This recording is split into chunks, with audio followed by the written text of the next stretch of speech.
When I was about 19 and I went to Manchester Met Uni, it was my first year, and because of the change of routine and because it was like a whole different type of lifestyle, and I don't know if that's the reason, but you know, something as small as sort of walking outside or putting your clothes on and walking outside and you know, interacting with people was just really, really overwhelming to me.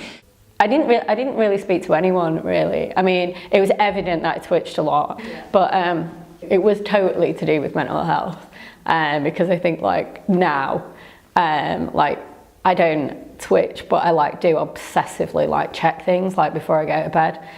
The biggest challenge was definitely acknowledging that something was up initially, because that's really scary, and it took a few episodes and arguments and things going quite bad to sort of prompt me to look into it. I've had OCD and avoidance behaviours, as well as just panic attacks and anxiety. Funnily, I can remember when I was 4, running downstairs when my sister was ill, and my heart pounding and just feeling like I needed to run, which is obviously fight or flight, and some people fight and I just have to run, literally run. I think a week was probably the longest I've gone where I actually don't think I slept, or at least had very light, catching 20 minutes here and there.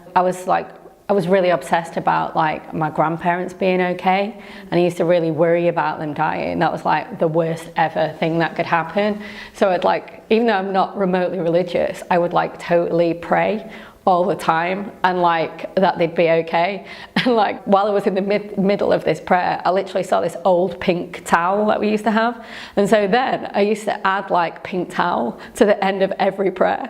So I would say amen, pink towel, which is just absolutely crazy, but that was one of the things that I would do. So yeah, so now I don't say pink towel anymore. Ironically, my dad was really he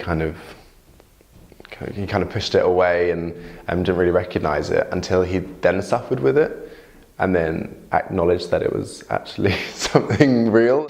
I probably struggled with anxiety and stuff from being a really little kid, but didn't really know what that was, or because I think when you don't have the resources as a young person to express yourself, you just assume everybody feels like that, and you're just oh, this is normal. It probably wasn't until I was in my late teens, I reached crisis point without realising that I had any issues with my mental health, really. I just thought everything was really, really terrible. Now I totally check everything 3 times, whereas back in the day I would have checked everything about 10 times. So it's about decreasing the amount of times that you check, so it's not quite as bad or as time consuming or whatever. But yeah, I would rather not be checking everything 3 times, because it still takes me about half an hour to get to bed. So. And just anything that gets it out into the open, gets people talking about it, really, is a big thing. And it's very important to understand that you're not alone. I think lots of people are still saying that we've broken the mental health barrier, but I think the workplace is the final sort of area, and obviously where I work, we've got people that are trained now as mental health first aiders, which is a really, really great thing, but just finding ways to have those conversations with colleagues, I think, is still the next challenge. It's much easier with your friends to say to your friends, having a bad day, because they maybe probably know you in a closer way to pick out on those signs. To me, I find it quite cathartic, so being able to talk about it is usually quite a good thing, because it feels like you're getting a little thing off your chest. So that's good as well. That's part of the day-to-day living with it, I suppose. So by talking about it, we normalise it, and my symptoms are something that people might empathise with or share.